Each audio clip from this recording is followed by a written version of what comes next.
Nicaragua, gente que no vende patria. Buenos días, bienvenidos y bienvenidas a Sin Fronteras. Hoy es lunes 27 de septiembre, último lunes de septiembre de 2021. Con Carlos José Hurtado y con Luis Enrique Guerrero cuando son las 6 de la mañana con 30 minutos. Sin Fronteras, la revista con William Griggs Vivado. En la primerísima 91.7 y 105.3 FM.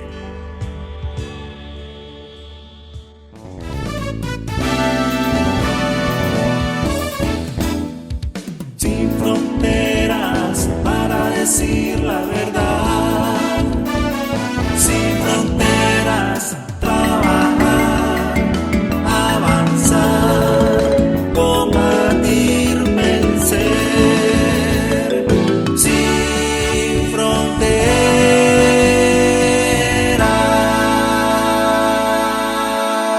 6 de la mañana con 37 minutos. Quiero enviar un afectuoso saludo hasta la reserva de Cantagallo en Condega. ¿No conocen ustedes Cantagallo? Los invito. Allá reside el compañero César Briones, Alfredo César Briones Rivera, psicólogo de profesión, ya jubilado. Ahora tiene ahí su hotel de campo, que es muy bonito, por lo menos la foto, ¿verdad? No conozco, pero sí conozco Cantagallo, eso es una maravilla. Ojalá que nunca se turistee, sí, porque lo arruinamos, los turistas arruinamos las cosas. Pero eso es una maravilla. Hay turismo además comunitario. Te llevan los compañeros que viven ahí, eso es una cooperativa, a subir los cerros. Y la vista es espectacular, el clima además. Ahí en Cantagallo vive el compañero César Briones, psicólogo, fue director de la Escuela de Psicología de la UNAM. Y hoy está de cumpleaños. Hoy está cumpliendo algo que no se puede ya decir, pero está jubilado, pues el hombre. Lo conocemos desde los años 70, cuando juntos empezamos en la militancia antisomocista. Tiempo ido, tiempos transcurridos. Felicidad a jubilarse y estar criando animales, viendo un hotel que además es más un hobby que una fuente de ingreso, ¿no? Recogiendo café, recogiendo chiltomas, de todo. Esa es una buena manera de jubilarse. Felicidades, César. Bueno, es impresionante la manera como los tranqueros, la contrarrevolución en Nicaragua intenta por todos los medios destruir. Es impresionante. El viernes creo que fue que los tranqueros sacaron ahí como una bomba, como que si fuera gran cosa, que el Sputnik, la vacuna Sputnik 5 producida por Rusia, ya no era reconocida por la OMS, es que nunca lo ha sido.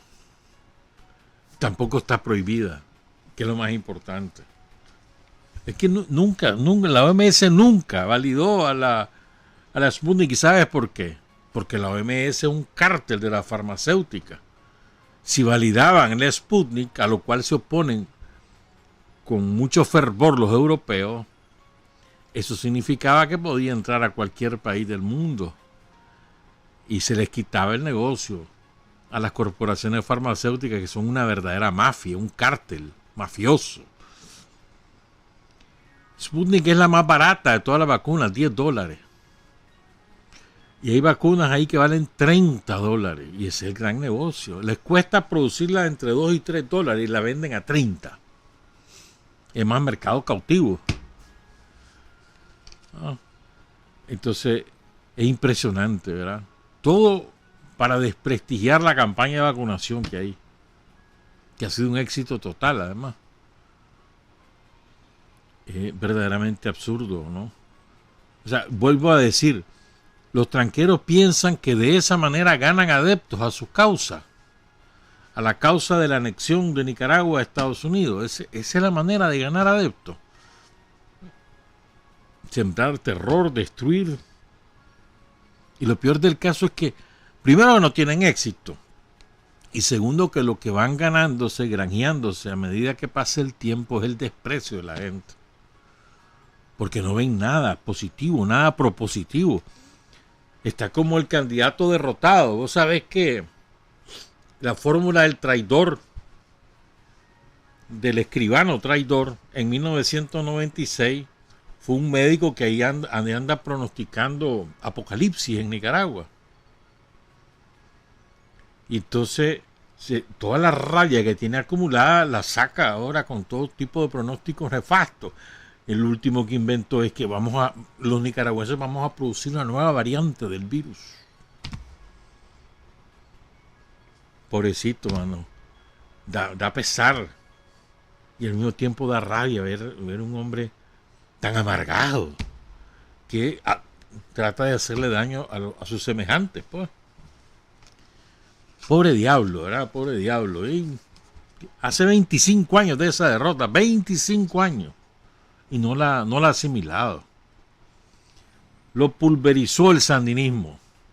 1.7% de los votos sacaron en 1996 y todavía están con la rabia, con el rencor, porque fueron destrozados por el sandinismo, por el pueblo sandinista.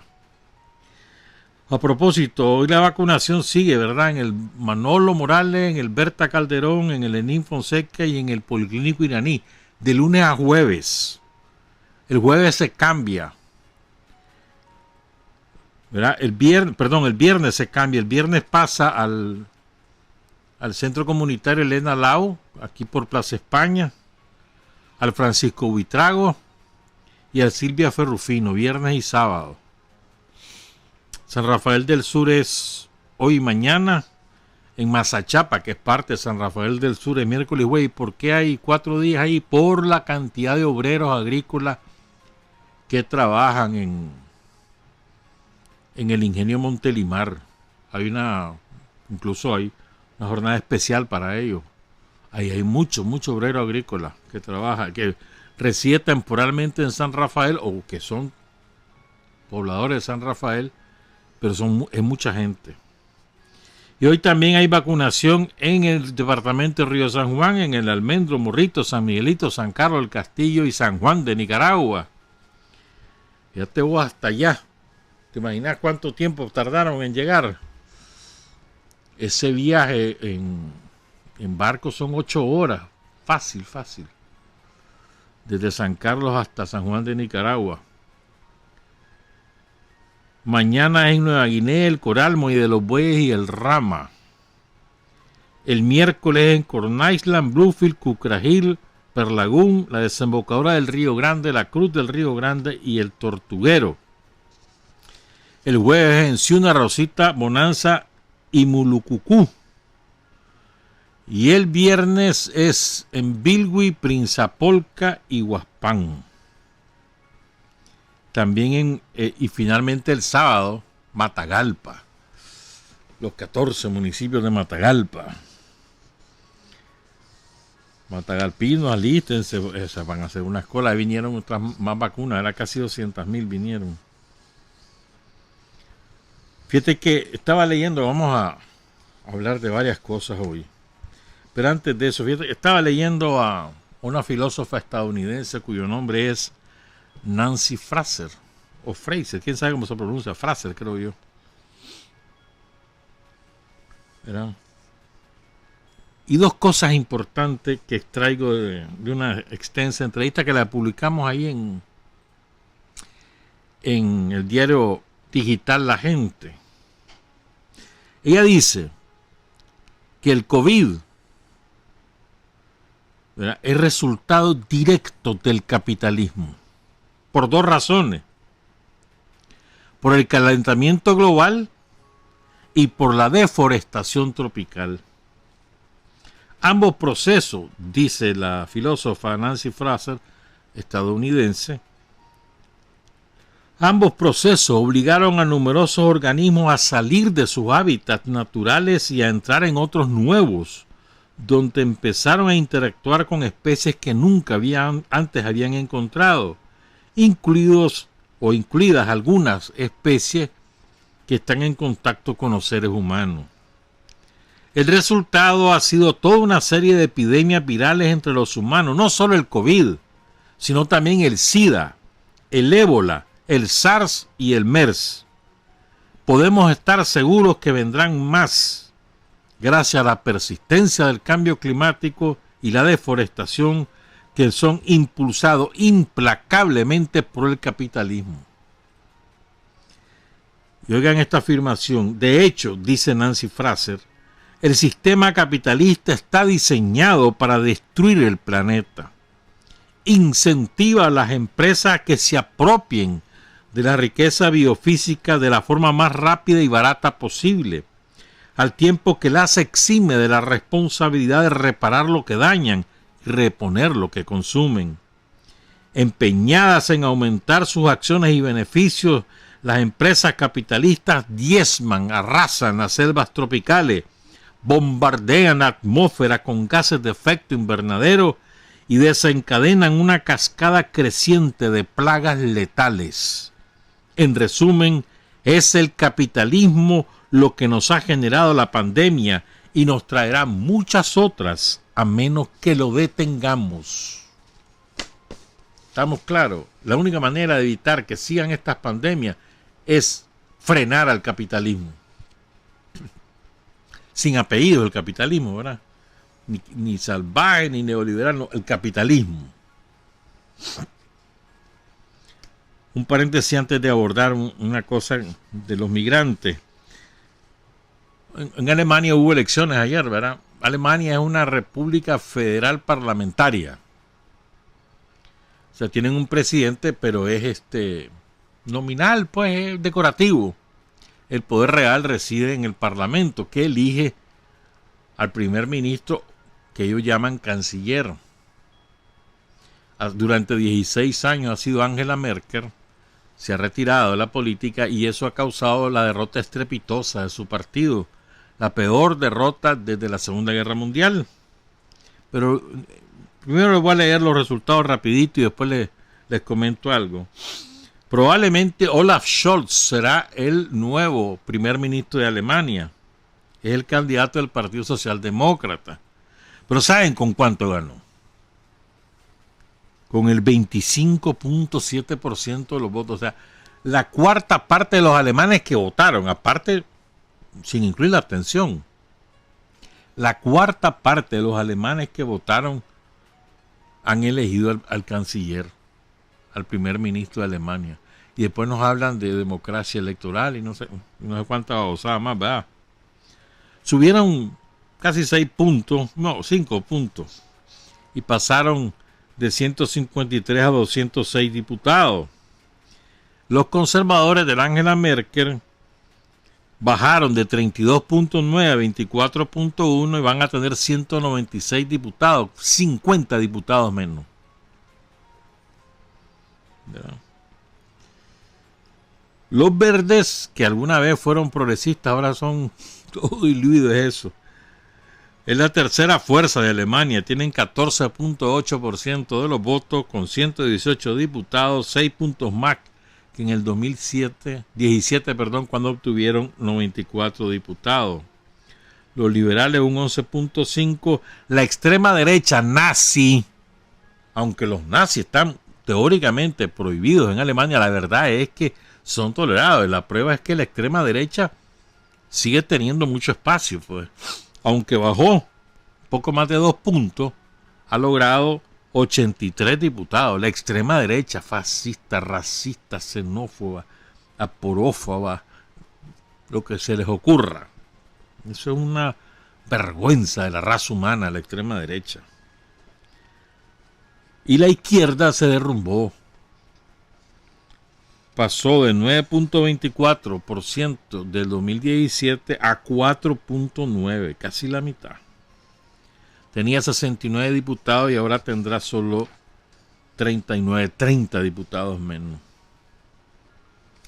Fíjate que mira qué interesante, la extrema derecha, los nazis fueron la segunda fuerza más votada en el este, donde más ha crecido lo que fue Alemania Oriental. Aunque el Partido Socialdemócrata ganó en ambas zonas. Pues. En total, ¿verdad? Los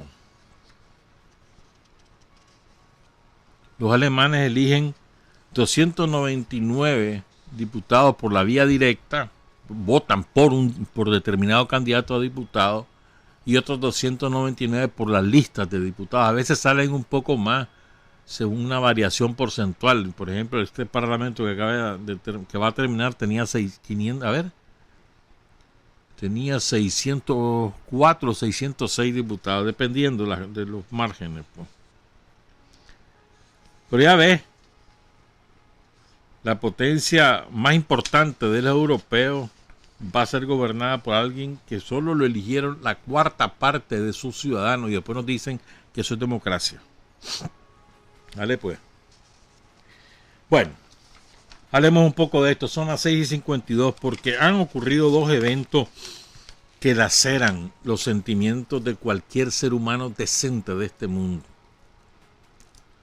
El primero ocurrió el miércoles pasado en Texas y el segundo ocurrió el sábado en Chile. Ambos tienen dos comunes denominadores, dos elementos comunes, y es verdaderamente una desgracia. Pues. Vamos a reflexionar sobre esto. Comencemos con Texas. ¿Qué fue lo que pasó en Texas? Fíjense, desde hace años se viene acumulando una enorme cantidad de haitianos que ha huido de su país por la pobreza endémica a la que lo ha sometido los imperialismos, el francés, el inglés y el norteamericano, que dejaron ese país destruido, sin oportunidad de desarrollo, incluyendo que ya no existen bosques en ese país ni agua. Los terremotos llevan 2 en menos de 10 años, y 2 que no creas que son temblores como lo que aquí sentimos a veces. No, temblores, terremotos poderosos, más de 7 grados. Huracanes, yo no sé cuántos huracanes y tormentas han atravesado Haití en los últimos 10 años, ¿verdad? Entonces todo aquí es un... Y además, si querés agregar más, la invasión de las tropas de Naciones Unidas, que fue una cosa terrible, pues se dedicaron a violar, a secuestrar, a explotar, a eso se dedicaron. Tropas brasileñas, chilenas, salvadoreñas y por supuesto europeas. ¿Dónde no? Y los gringos. Bajo el manto de Naciones Unidas. Barbaridades hicieron ahí en Haití. Todavía ahí siguen. Matan gente y no pasa nada. Encarcelan gente. Secuestran gente. No pasa nada. Nadie dice nada. Ese pueblo sufre y sufre y sufre. Entonces la gente opta por huir. Se considera que en los últimos 15 años han salido de Haití más de 2 millones. Pero si acumulás toda la gente que se ha salido, dicen que hay más haitianos fuera de Haití que en Haití. Solo imagínate. Entonces, para salir, los haitianos optan por irse a países que no exigen visa. Y eran 2 destinos principales: Brasil y Chile. Chile con Piñera y les impuso la visa. Solo les da 30 días, no tienen derecho a trabajo. Pero Brasil todavía no. Entonces llegan a Brasil, ahí están, trabajan un rato y su objetivo es después trasladarse a Estados Unidos. Entonces, a raíz de que gana Biden, salió un montón de haitianos desde Chile. La inmensa mayoría por tierra son de los que pasan por aquí, por Nicaragua. ¿Te acuerdas que ahí hubo un grupo de haitianos que se tuvo que quedar en las Segovias, en Jalapa, en Ocotal, en San Fernando? Y la gente los acogió, no hubo problema. ¿Y a cuántos haitianos no han muerto? ¿Te acuerdas que el naufragio ahí en la Ococibolca? Creo que fueron 6 o 7 los que fallecieron en esa oportunidad, una cosa tristísima. En fin, vienen desde Chile o desde Brasil y vienen por carretera, o sea, caminando al RAI, a lo que pueden. Solo transitar la selva del Darién, eso es lo peor que hay. Mucho peor que el desierto de Arizona, imagínate vos. O sea, la selva entre Colombia y Panamá. Bueno, finalmente llegaron hasta la frontera con Estados Unidos y ahí les han pasado verdaderamente desgracia, ¿verdad? Se calcula que habían ahí en el puente que atraviesa el río Bravo entre la ciudad Acuña de México y Ciudad del Río de Texas, 15,000 haitianos debajo de un puente. Ahí acamparon. Y las imágenes que estremecieron son esas donde aparecen los malditos guardias migratorios de Texas con un látigo apaleando a haitianos. Una cosa... Bueno, pues ¿cómo será? Que hasta el Biden salió diciendo que qué barbaridad. Mira cómo son de hipócritas los yanquis, ¿ves? Sale Biden diciendo eso, qué barbaridad, esto lo condenamos y vamos a hacer una investigación. Eso dijo. Mira, más tardó en decir eso que más tarde su ministro del Interior diciendo, bueno, sí, vamos a ver, no hay que adelantar juicio, vamos a ver qué resulta, o sea, quitándole fuego a la declaración porque tiene miedo de que los guardias fronterizos se arrechen porque los van a investigar, se replieguen y entonces entran en masa los inmigrantes. Esto fue miércoles, fíjate bien. El sábado ya no había un solo haitiano debajo del puente. ¿Qué fue lo que hicieron? Establecieron un puente aéreo sin decirle nada a la gente, ¿verdad? Y mandaron a 2,000 hasta Puerto Príncipe. Ya les voy a contar algo de eso. Otro tanto lo sacaron de Texas, se lo mandaron a México, que lo cruzó. Una parte se quedaron ahí en Ciudad Acuña y la otra parte la cruzó hasta el sur, en México. ¿Ah? Estamos hablando, y otra parte sí lograron ingresar a Estados Unidos y van a ser sometidos por un juez de inmigración alrededor de 12,400 para determinar si se les permite o no ingresar. Ya van a entender por qué estoy hablando de eso. Esperen un momentito. Entonces, 17 vuelos, los montan al avión y no les dicen que van para Puerto Príncipe. Miren qué triste esto. Entonces, aquellos van los haitianos rumbo a Puerto Príncipe, no lo saben, llegan al aeropuerto y se dan cuenta que están en su país. Y aquella frustración, aquel dolor del engaño y de la rabia porque estuvieron tan cerca de su meta final y los devuelven a Haití, ¿verdad? Entonces, en algún momento incluso hubo problemas con el equipaje porque no se los querían dar. Una parte la bajaron en esos carros de equipaje y la otra parte la dejaron allá adentro en el avión. Y se armó una molotera. Las mujeres se fueron, los hombres regresaron, se querían montar de nuevo al avión, hubo forcejeo, a mordisco.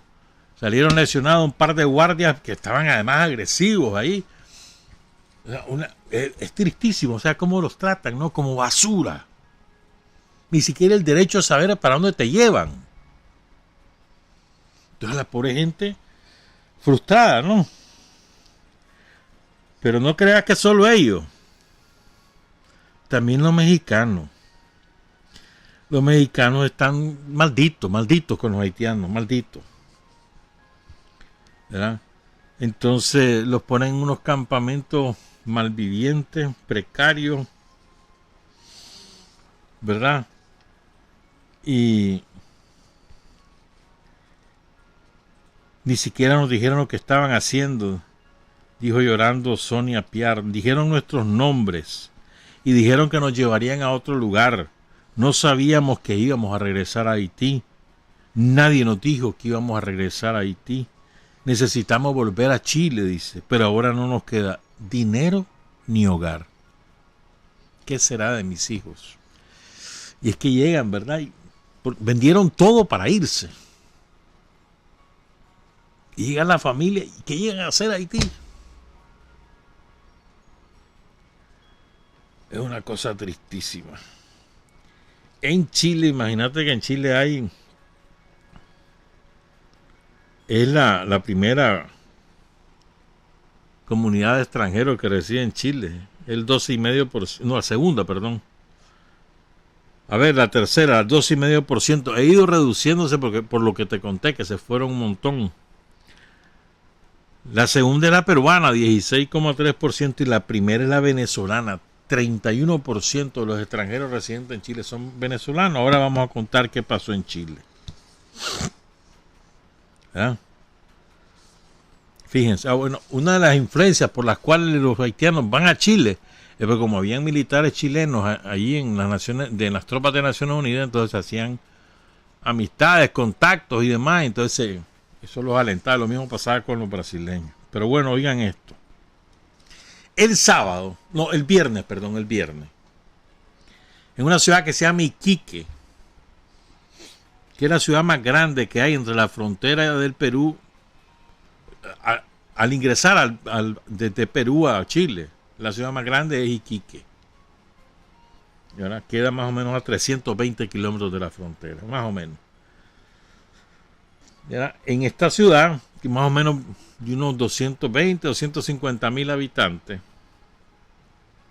queda colindante con el desierto de Atacama. Ese es el desierto más grande de América Latina. Empieza en Chile y hay quienes la consideran que esa franja que hay seca en el Perú, toda la zona costera del Perú, hasta topar con Ecuador, es parte del desierto de Atacama. Y es el desierto más seco del mundo. Una cosa. Pues ese desierto atraviesan los peruanos, los bolivianos para ingresar a Chile. Bueno, el caso es que venían los venezolanos, pues entonces comenzaron a ingresar a Iquique. Y se quedan ahí porque van camino a Santiago o a Valparaíso, a otra de las grandes ciudades de Chile. Entonces hay un campamento, una plaza que se llama Plaza Brasil. Los guardias llegaron el viernes y los desalojaron a pis y rincón, hermano. Los venezolanos que vivían en champa de la limosna, limpiando vidrio, lo que fuera, familias enteras de venezolanos.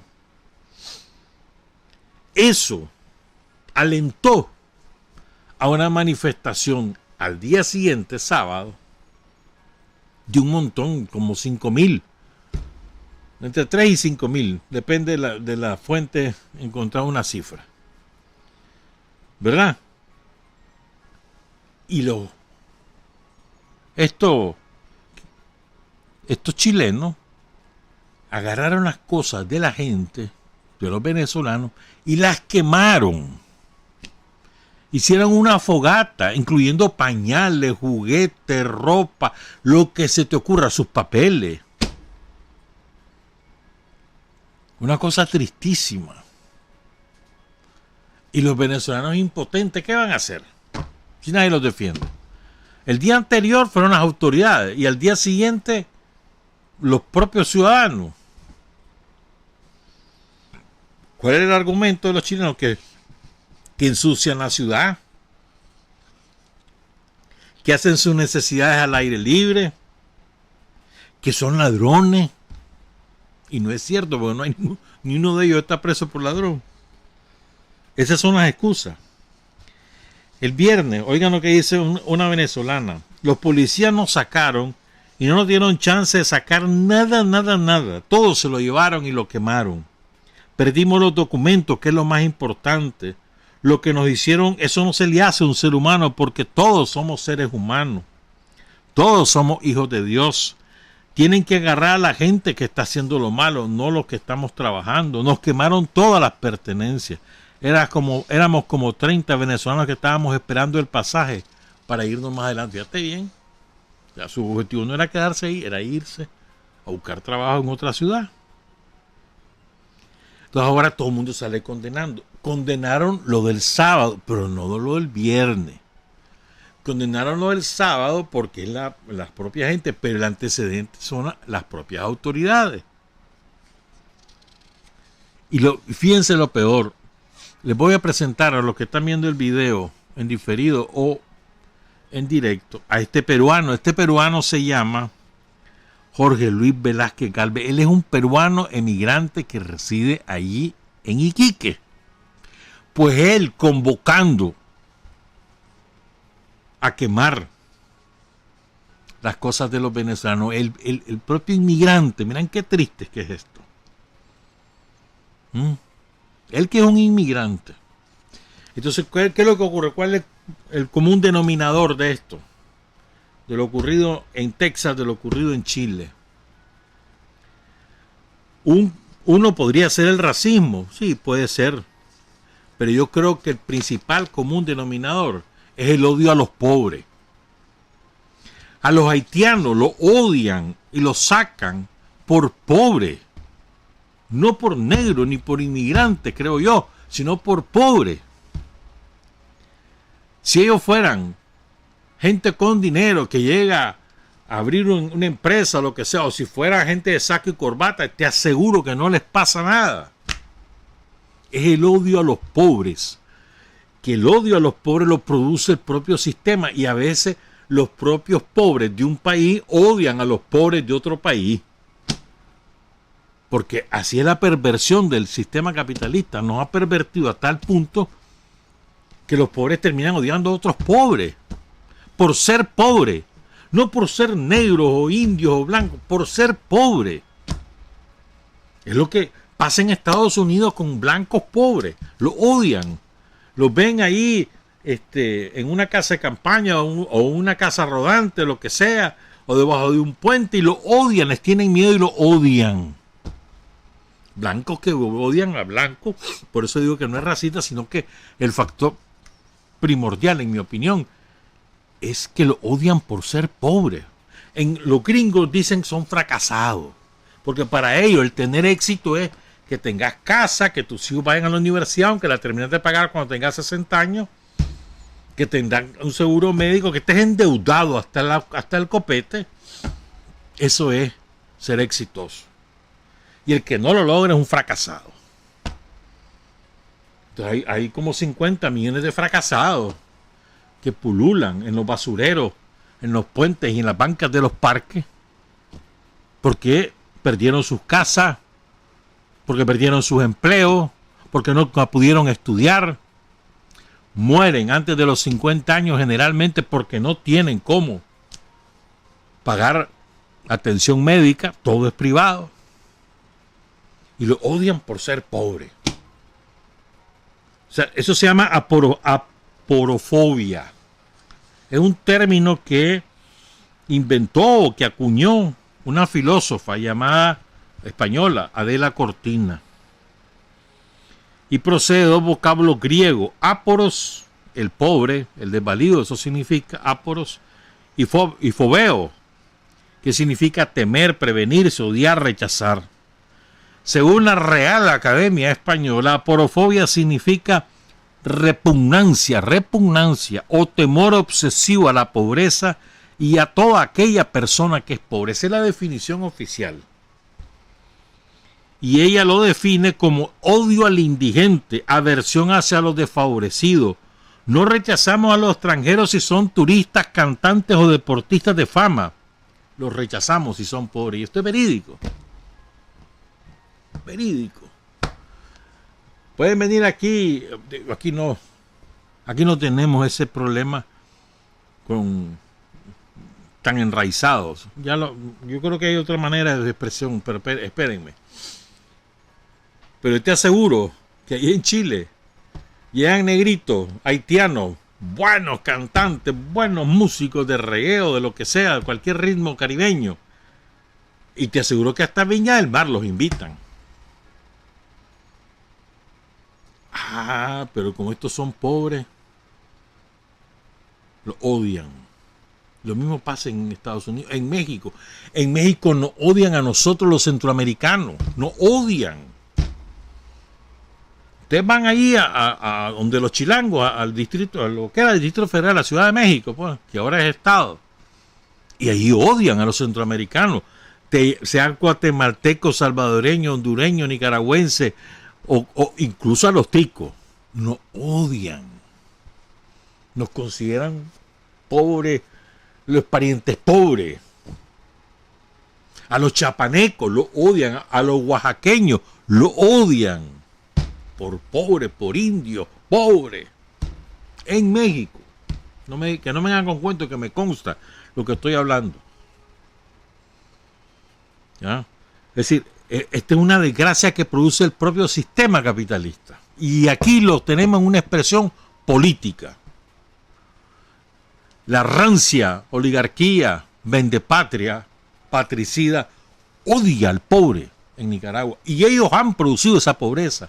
Ellos han causado esa pobreza. Y odian a los que ellos han provocado. Lo odian. Esa es la naturaleza de los chamorros, de los lacayos, de todos ellos, de los Cruz y demás y compañía, y de todos los idiotas que están a su servicio creyendo que van algún día a llegar a ser como ellos, que son unos pobres diablos. Pero bueno, se convierten en asalariados de ellos y después se envalentonan y hasta llegan a ser asalariados de los yanquis, porque ellos se creen que están escupiendo en ruedas. Y ellos mismos son odiados por la propia burguesía, por la propia oligarquía nacional. Tienen de común que son patricidas, tienen de común que odian al pobre, pero la clase es la clase. Los de rancio abolengo, la aristocracia granadina, nunca va a permitir que todos esos pobres diablos, los FBI y demás, todas esas pobres diablas también que andan ahí propagandizando todo lo que hacen los yanquis, lo que hacen aquí los patricidas, ellos creen de que van a llegar algún día a ser parte de esa clase. Jamás. La clase nunca permite el ingreso a su clase de gente que no nació entre ellos. Eso tiene siglos, hermano. Tiene la raíz en la propia invasión española. Los españoles jamás van a permitir, ¿verdad?, de que alguien que no es de su raza, de su color, de su abolengo, sea parte de su club. ¿Y qué es lo que tienen en común? La aporofobia. Odian a los pobres por ser pobres. No porque sean negros, blancos, amarillos, no, por ser pobres. Es el común denominador. Y este es un problema que produce el capitalismo. A veces nosotros vemos esas expresiones en la calle, no necesariamente por razones políticas, sino son expresiones sociales, también las vemos en Nicaragua. No es un problema cultural dominante, pero sí tenemos esas expresiones. Tenemos que asumirlo y tenemos que combatirlo además. El odiar a una persona solo porque es pobre. Primero odiar, ¿verdad? Lo primero. No tienes por qué odiar a nadie. Y lo segundo, la razón por la que te motiva ese odio. Como que si la gente es pobre porque quiere ser pobre. Nadie es pobre porque quiere ser pobre. Nadie, hermano, nadie. Nadie. Por cierto, ¿verdad?, hay una frase de esta filósofa española. Dice, a ver, ¿qué se me hizo? La sabiduría popular dice que hay que, porque es que es verdad, el capitalismo, no es la sabiduría popular, el capitalismo te ha enseñado en los últimos 100 años que solo das si a quien le das tiene capacidad de devolver. O sea, ha conculcado la solidaridad como una relación natural de los seres humanos. Eso es lo que ha ocurrido. O sea, el capitalismo ahora te ha enseñado de hacer un favor a alguien que vos sabés que después te puede devolver ese favor. Eso es lo que te ha enseñado el capitalismo. Menos mal que aquí eso ya no es un factor dominante de esta sociedad, para nada. Menos mal. Nos hemos liberado de ese estiércol del capitalismo. Pero en las otras sociedades solo hacen favor si sabes que, no, hombre, este más es, sí, hombre, dale, ayúdale ahorita, no lo sabes después. Pero si vos sabes que esa persona no te va a ayudar, no te puede ayudar ni ahora ni nunca, entonces no le haces el favor. Sea el capitalismo, valor capitalista. ¿Verdad? Entonces, y en los países desarrollados, europeos, Japón, cualquier del sudeste asiático, China mismo o Estados Unidos, ¿verdad? Cuando hay problemas, buscan chivos expiatorios. ¿A quién culpan? A los migrantes. Y a veces los propios migrantes y eso tiene su explicación incluso social, ¿no? Los propios migrantes son que ya están en un país, residentes legales o lo que sea, son los principales enemigos, los que llegan, porque los que llegan les pueden quitar el trabajo y los odian y son sus enemigos y votan por Trump en Gringolandia. Entonces, en la sociedad de capitales desarrollada hay crisis económica. ¿Quiénes son los culpables? Los inmigrantes. Ahí en España se ve clarísimo. Y los españoles son babosos además, porque a ellos los tratan igual en Alemania o en Suiza o en los países nórdicos. Los tratan con desprecio por ser inmigrantes y porque los consideran pobres. Y ellos aplican la misma receta a nosotros los latinoamericanos, a los africanos, a los asiáticos. Pero bueno, lo que pasa con los mexicanos ¿cómo no los tratan ahí en Estados Unidos? Y ellos nos aplican esa receta a nosotros. Es verdad. Es pura verdad lo que te estoy contando. Dice la de la cortina que la porofobia atenta contra la democracia porque la democracia debe ser incluyente. Esto es cierto. Y hay una frase de la filósofa norteamericana, la Nancy Fraser. Una manera de luchar contra el capitalismo es recuperar los derechos sociales. La lucha por la educación, por la vivienda digna, por la salud pública es una lucha anticapitalista. Y eso es una verdad del tamaño de la catedral. Regresamos con otros temas, son las 7:18. Hay hombres que luchan un día y son buenos. Hay hombres que luchan un año y son mejores. Pero hay hombres que luchan toda la vida. Esos son los imprescindibles. 7:23, que hemos recibido una noticia, pero no lo hemos podido confirmar. Ojalá que no sea cierto, sí. Mejor no lo digo. Ojalá que no sea cierto. Es probable que Daniel hable hoy, ¿verdad? Estaba previsto que fuera el viernes y lo pospusieron para hoy. Un discurso en diferido, pregrabado en video en la Asamblea General de Naciones Unidas. Vean, bueno, el sábado oficialmente empezó la campaña electoral. Recordemos que son 7 partidos los que han inscrito sus candidatos. El PLC inscribió como candidato, como fórmula presidencial a Walter Espinosa Fernández y Mayra Argüello, Camino Cristiano a Guillermo Sordo y Violeta Martínez, ALN a Marcelo Montiel y Jennifer Espinosa, el APRE a Gerson Gutiérrez y Claudia Romero, el PLI a Mauricio Uribe y Zobeida Rodríguez y el Frente Sandinista Daniel Ortega y Rosario Murillo. No hay ni una mujer de candidata presidencial. Todas van en fórmula de vicepresidente. Lo que se ha puesto en marcha, bueno, no ahorita, pues, se puso en marcha ya de más o menos 6 meses antes, es un gigantesco aparato logístico y humano para realizar estas elecciones. Es impresionante la cantidad de gente. Fíjate bien. Estamos convocados a votar 4.478.334 ciudadanos que tenemos más de 16 años y tenemos cédula de identidad. Son 3.106 centros de votación y 13.459 juntas receptoras de voto. ¿Verdad? En cada junta hay un policía electoral. Ahí tenés 13.459 personas. Son 3 miembros por junta. Por lo menos. Ahí tenés 40.377. Ya va 54.000. Un coordinador por cada centro de votación. Son 3.106. Son 26.918 fiscales, suplentes y propietarios, si todos los partidos inscriben sus fiscales, ¿verdad? Porque muchas veces los partidos no logran cumplir ese requisito.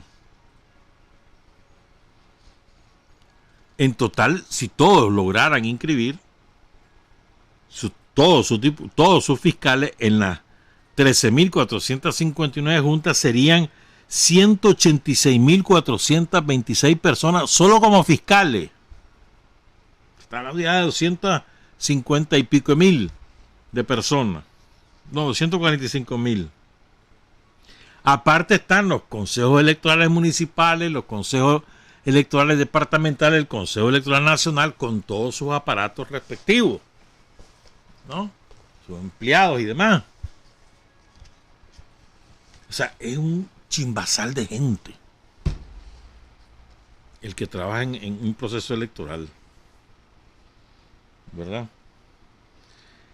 Yo creo que nosotros tenemos que aprovechar esta campaña electoral para avanzar en términos ideológicos.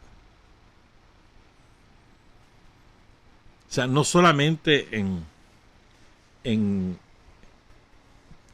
la denuncia del sistema capitalista como tal, en la recuperación de lo que hemos hecho, sino también en la batalla clave que en mi opinión existe en nuestro país, y es la batalla por alcanzar la independencia plena y por asegurar el derecho a la autodeterminación y la soberanía nacional. O sea, es verdad, nosotros aquí tenemos dos modelos de desarrollo del país, o dos modelos económicos mejor en disputa, que son el modelo pro-yanqui que desgració a Nicaragua durante el somocismo y luego en la segunda parte del somocismo entre el 90 y el 2007, ¿verdad? Es verdad, está ese modelo económico, el capitalismo depredador, antihumano, antidemocrático, pero está también el modelo alternativo nuestro. Nos que ir construyendo un modelo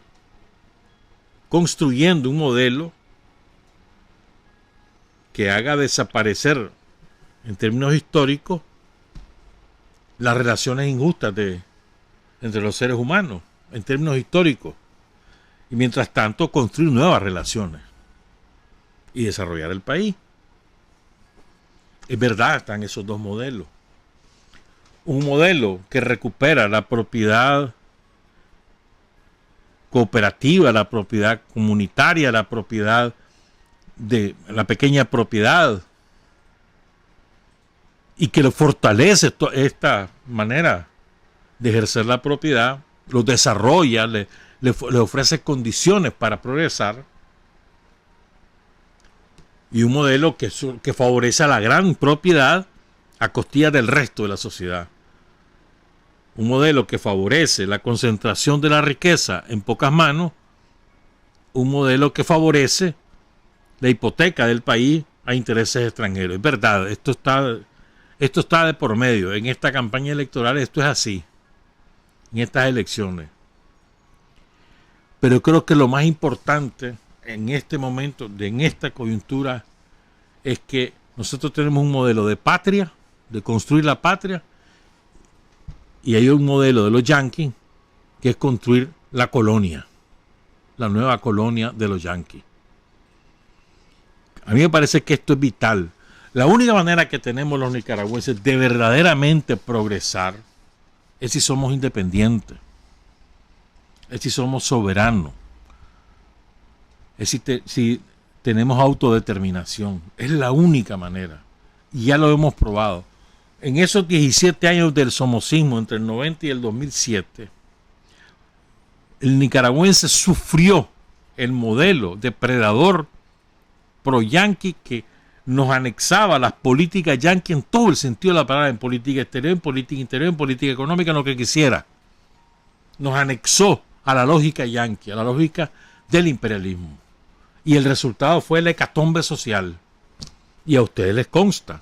Bancarrota en todos los terrenos. Atraso en todos los terrenos. Ese fue el resultado.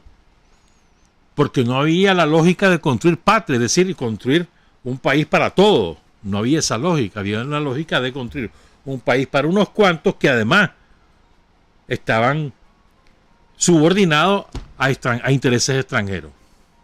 Entonces la única forma de que nosotros podamos salir adelante como país es la independencia plena, la autodeterminación y la soberanía nacional. El ejercicio real, vigoroso además de la soberanía. ¿Cómo se traduce eso en la práctica para el pueblo nicaragüense? Es muy fácil. Nosotros podemos traducir ese modelo de patria real, lo podemos traducir en la vida cotidiana porque ahora tenemos los derechos sociales recuperados. Si no hay patria, no hay derechos sociales. Si no hay independencia, si no hay ejercicio de la soberanía y de la autodeterminación, no hay manera que tengamos derechos sociales. Si nosotros volvemos al modelo colonial, yanquista, se acaban los derechos sociales. Se acaba el modelo de desarrollo propio, potenciando a los pequeños productores, a los microempresarios, a los campesinos, devolviendo, o a veces ni siquiera devolviendo, permitiendo el ejercicio de los derechos sociales a grandes capas de la población. Pero la única forma es si tenés la patria asegurada. Y la patria la asegura el pueblo mismo. El pueblo construye su patria para el beneficio de todos los nicaragüenses. O sea, yo creo que esto es, me parece a mí, que esto es fundamental. O sea, y es ideológico, pues. O sea, que asumamos los nicaragüenses que la única forma que tenemos de derrotar la pobreza es si tenemos patria.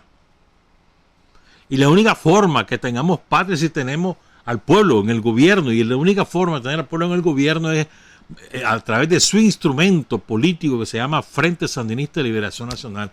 Y el mejor representante de ese instrumento político, por lo tanto, del pueblo nicaragüense, es Daniel Ortega. O sea, una tras otra, son piezas tras piezas. No hay otra forma de desarrollar Nicaragua, no hay otra forma de lograr abatir la pobreza y construir la justicia social. No hay ninguna otra forma más que la patria. Y no puede haber patria si la subordinada a intereses extranjeros. No puede haber patria en el modelo oligarca pro-yanqui que el somocismo instauró en Nicaragua durante la dictadura de los Somoza y luego entre el 90 y el 2007. No hay de otra forma, no hay. Entonces, no solo se trata de los modelos de desarrollo económico-social, sino también qué permite esos desarrollos o qué permite la implantación de esos modelos. El modelo depredador, privatizante, excluyente, antidemocrático. Ese modelo lo permite la dictadura del capitalismo pro-yanqui, la anexión del país a los intereses yanqui. Y el otro, el modelo incluyente, el modelo democrático, el modelo que garantiza derechos a todo mundo y posibilidades de desarrollo a todo mundo, es el modelo patriótico, el de la patria. A mí me parece que nunca ha estado más claro que ahora, en este tramo final en el que hemos emprendido para alcanzar la independencia plena y el ejercicio total de nuestra soberanía y de la autodeterminación. Entonces estaba recordando, ¿verdad?, cómo el Frente Sandinista levantó las banderas de la autodeterminación, de la independencia, no de ahora, sino desde su primer programa, elaborado en el 68-69, entre el 68 y el 69, la herencia programática de Sandino. Desde ahí están los principios básicos de la recuperación de la soberanía, la autodeterminación, de una política exterior independiente. Desde entonces,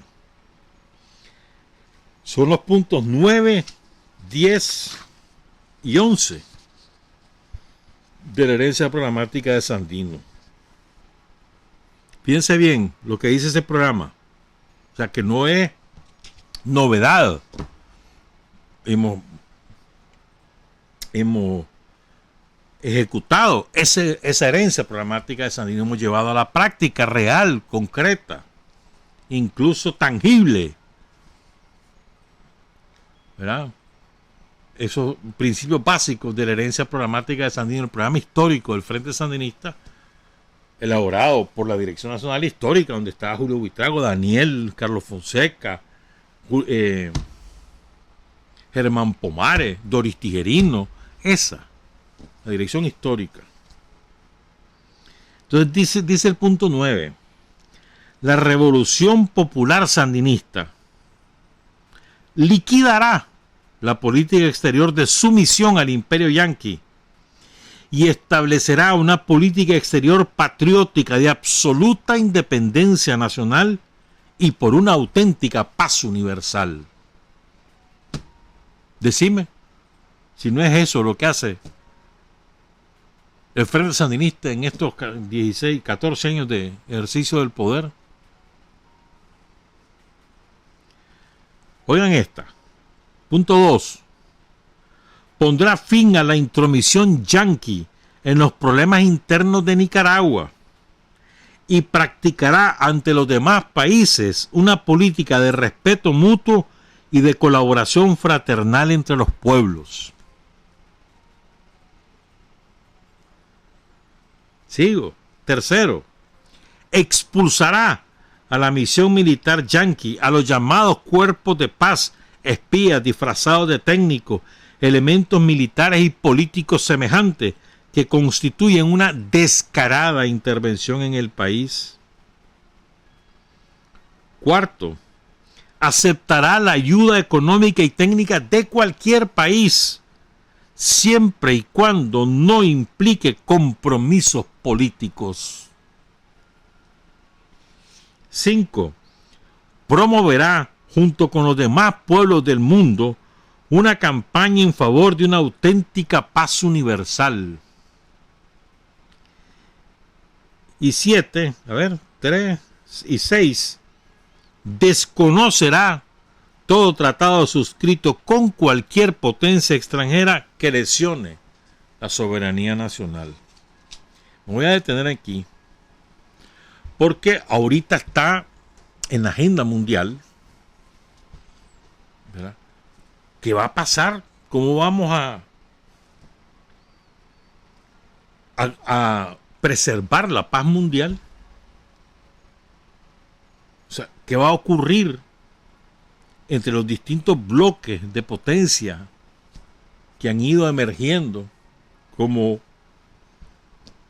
competidores en términos de mercado de Estados Unidos como expotencia hegemónica y también como modelos alternativos al capitalismo yanqui, capitalismo europeo o japonés? ¿Qué va a pasar? ¿Vamos rumbo a la guerra? Se acaba de armar una alianza entre Francia, Gran Bretaña y Australia. Entre Gran Bretaña, Australia y Estados Unidos, dejando a Francia con una patada en el trasero para enfrentar a China en el Pacífico Oriental. ¿Verdad? Y hay amenaza del uso de la fuerza. Cada vez más tensa la situación entre China y Taiwán y Estados Unidos metido de por medio. Y la guerra económica que ha desatado Estados Unidos contra Rusia y contra China cada vez escala más. ¿Qué va a ocurrir? Hay principios universales de hace ya 80 años que han sido tirados a la basura por la actitud hegemónica de los yanquis y de los europeos, que hay que recuperarlo. Coexistencia pacífica,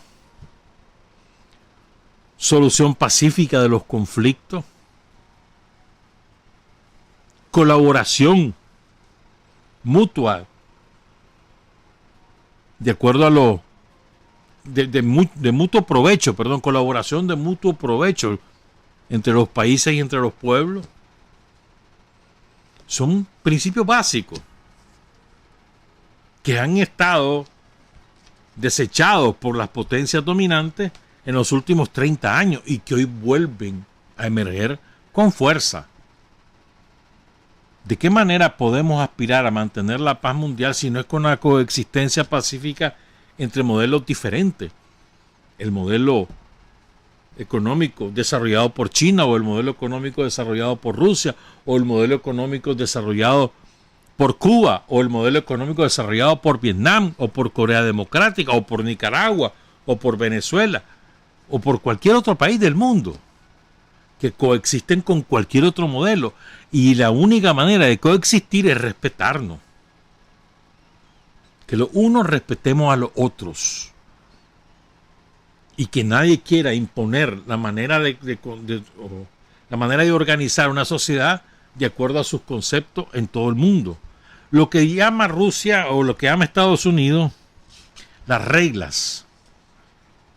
En lugar de hablar de derecho internacional, como lo señalaba el canciller Lavrov, canciller ruso, el viernes pasado, en lugar de recuperar el derecho internacional como las reglas básicas de convivencia en la humanidad, habla de normas que ellos inventan.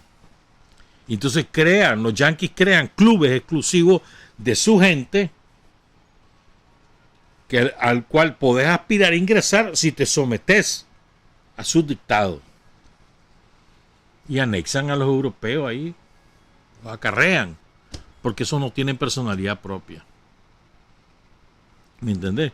Entonces, vos tenés ahorita, por un lado, la propuesta de la convivencia, de la coexistencia, del respeto a cada país y a cada sociedad, de lo que desee, de la manera como desee organizarse. Y no hablar de normas, sino que hablar de derecho internacional. Las reglas básicas sobre las cuales se fundó el sistema de Naciones Unidas es el derecho internacional. No son las normas inventadas por los yanquis ni los europeos. Es el derecho internacional que ha sido destrozado por el imperialismo. ¿Querés una prueba? Mirá lo que nos está pasando con Colombia. La Corte Internacional de Justicia nos otorga la soberanía sobre un vasto territorio marítimo en el Mar Caribe. La Corte, que es el máximo tribunal mundial de la justicia creado por Naciones Unidas, es un órgano de Naciones Unidas. ¿Qué hizo Colombia? Antes que resolviera la Corte, se retira de la Haya. Y luego dice, yo no cumplo ese fallo. Y empieza a provocar y a ejercer un derecho que no tiene, porque ese derecho se lo asignó el máximo tribunal a Nicaragua. Pero ¿quién pulverizó el derecho internacional? Los yanquis. ¿Por qué Colombia no paga consecuencia de su actitud altanera? ¿Por qué no paga consecuencias? Porque los yanquis la protegen. Y los yanquis son los que han destruido el derecho internacional. ¿No te acordás en el fallo de la Haya? Que condena a Estados Unidos por sus agresiones terroristas a Nicaragua en 1986. ¿Te acordás de eso? Estados Unidos se retiró de la Haya porque no le convenía. ¿Me entendés? Entonces hay que regresar al derecho internacional como norma de relaciones entre la humanidad y no las normas del capitalismo para establecer relaciones entre la humanidad. Este es uno.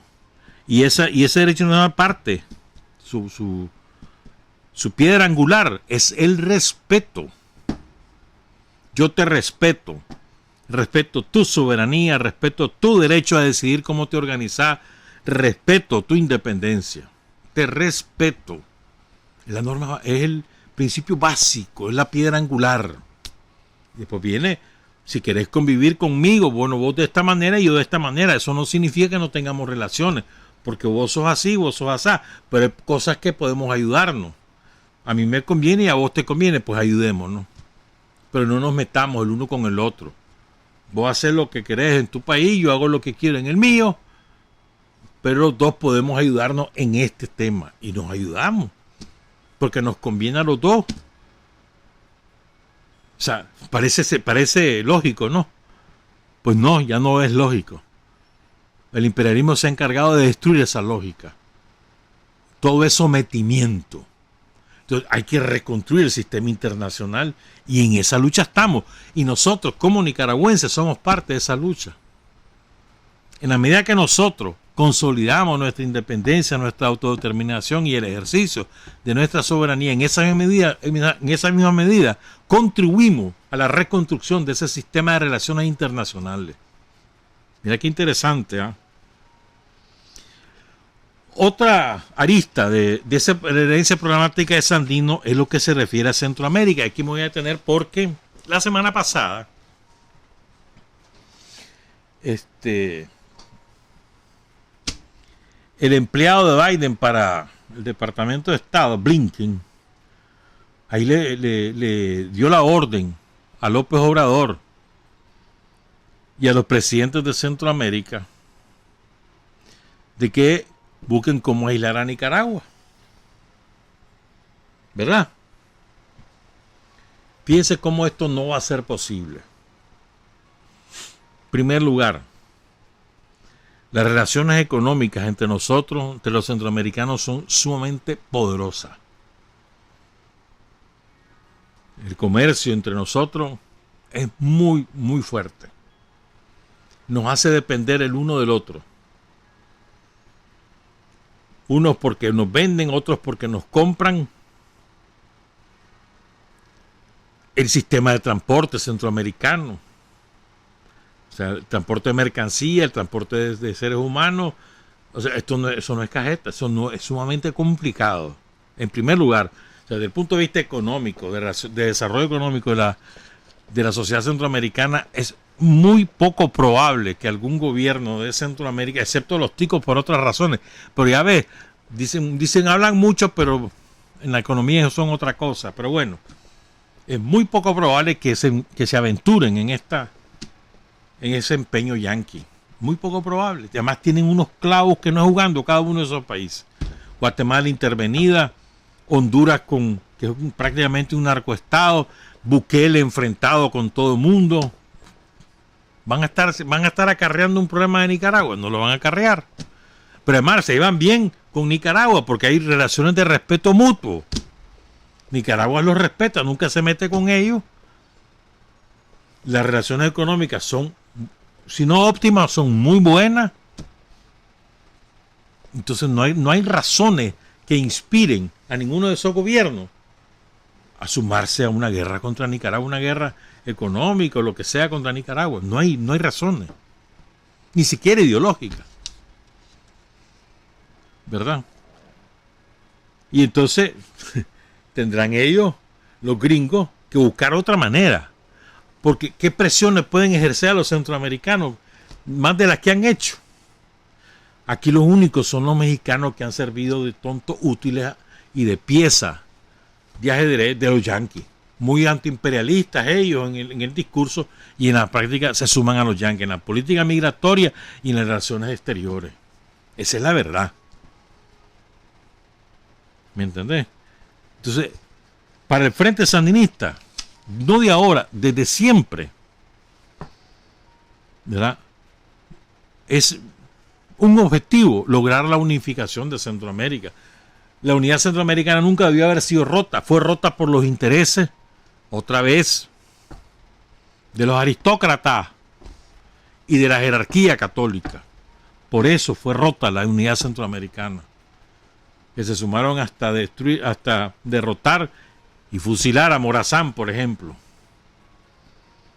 Entonces, Dice la herencia programática, respaldará una auténtica unidad con los pueblos en Centroamérica, que se encaminará a la coordinación de los esfuerzos para alcanzar la liberación nacional y establecer un nuevo sistema social sin dominio imperialista ni traición nacional. Liquidará la llamada integración que se propone multiplicar el sometimiento de Centroamérica a los monopolios norteamericanos y a las fuerzas reaccionarias locales. ¿Verdad? Fíjate que, por ejemplo, las relaciones de Nicaragua con todos ellos, fíjate que incluso cuando Bukele nos volaba riata, jamás hubo expresiones del gobierno de Nicaragua sobre lo que hace o deja de hacer Bukele. Ese ejercicio soberano del gobierno salvadoreño que lo eligió el pueblo salvadoreño. Otra cosa que nosotros seamos solidarios con amigos salvadoreños y tenemos ese derecho, pero no nos metemos ni a juzgar si es bueno o si es malo que hayan hecho o hayan dejado de hacer tal o cual cosa. No juzgamos, pero somos solidarios. Y las relaciones con El Salvador son normales. Con Honduras, con todo y lo que pasó con Manuel Zelaya, somos amigos de Manuel Zelaya. Tenemos relaciones políticas con su partido libre. Pero eso no nos inhibe de tener una excelente relación con el gobierno de Honduras. Porque ese es el gobierno de Honduras. No nos toca a nosotros decidir si ese gobierno es bueno o es malo. Eso le toca a los hondureños. Con el ejército hondureño, buenas relaciones, coordinación para ir en la frontera, para luchar contra los narcos, contra el contrabando, contra el avijeo, lo que sea, que son nuestros vecinos. Con los ticos ha habido avances por debajo de la mesa. ¿Por qué? Porque ellos por arriba son muy anti, pero por abajo les conviene. Las relaciones económicas con los ticos son buenas, hombre. Hay un comercio fluido, porque nosotros somos un gran mercado para las empresas ticas. Incluso a nivel de salud hay buena coordinación. El otro día estaba leyendo, hay una acción conjunta entre Nicaragua y Costa Rica en lucha contra la malaria, ni siquiera contra el COVID, contra la malaria. Y hay brigadas conjuntas, combinadas de ambos países, que van a visitar todas las casas en la zona fronteriza para detectar pacientes infectados de malaria, por ejemplo. Pues. Hay coordinación en migración, hay coordinación en el mercado eléctrico, por ejemplo. O sea, hay demasiada relación, demasiada integración económica como para que los gringos puedan repetir el fenómeno de los 80. Ya no les es posible. Y se van a terminar estrellando contra esa realidad, como por mucha presión que quieran ejercer. Pero además, el principal factor que opera en contra de esa lógica de los gringos es que Nicaragua es el valladar contra el narcotráfico, contra el crimen organizado y contra el tráfico de migrantes. Es Nicaragua el freno. Aquí se abren las compuertas de todo eso. Váyanse para Estados Unidos. Droga, síganme, pasen, van de viaje, vayan para Estados Unidos. Que es el comercio de droga al margen de la DEA. Ahora la DEA es por otros territorios que lleva y trae su droga. Es decir, nosotros tenemos muchas fortalezas que los gringos tienen que pensarla, hermano. Tienen que pensarla. ¿Qué nos ha permitido esa fortaleza? El concepto de nación, el ejercicio de la construcción de una nación, de una patria. Sobre la base de patria es el pueblo. Si patria es el pueblo, vamos a desarrollar el país para que el pueblo viva mejor, porque patria es el pueblo. Si patria es el pueblo, patria se ejerce soberanía. Si patria es el pueblo, y además con ejercicio de autodeterminación y de independencia. ¿Me entendés? En ese modelo, eso nos permite, por nuestros intereses, como país, como pueblo, a nosotros nos interesa freno al crimen organizado, freno al narcotráfico, freno a cualquier tipo de crimen. Nosotros como país, Y esa es nuestra contribución a la sociedad latinoamericana. Pues nosotros somos un freno a esas cosas y eso lo saben los gringos.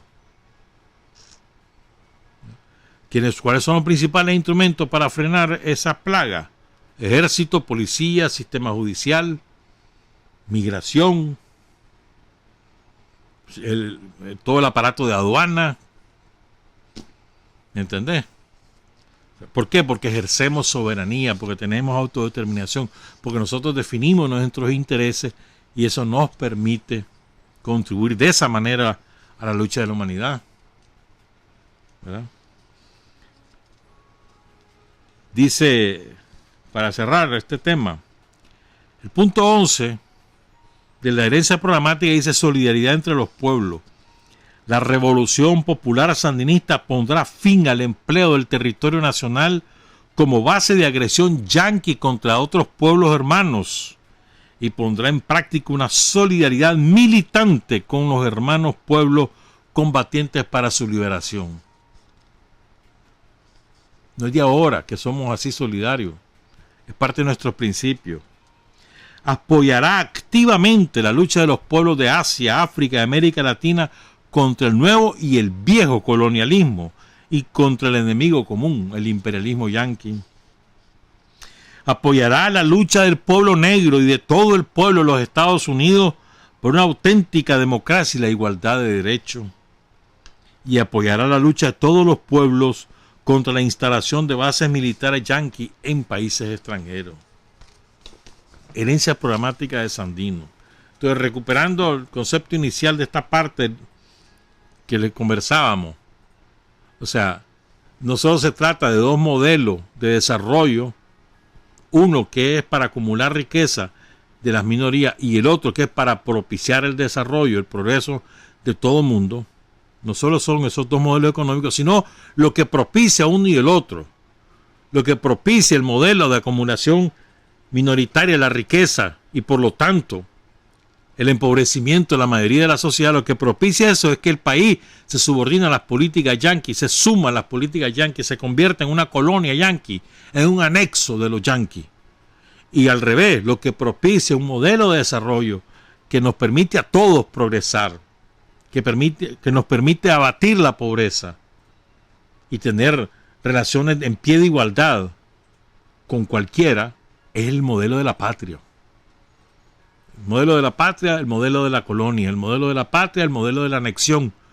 Eso es lo que está en juego en estas elecciones y nos vamos a fajar hasta lograr convertir en otro hito de esa lucha por la independencia este 7 de noviembre.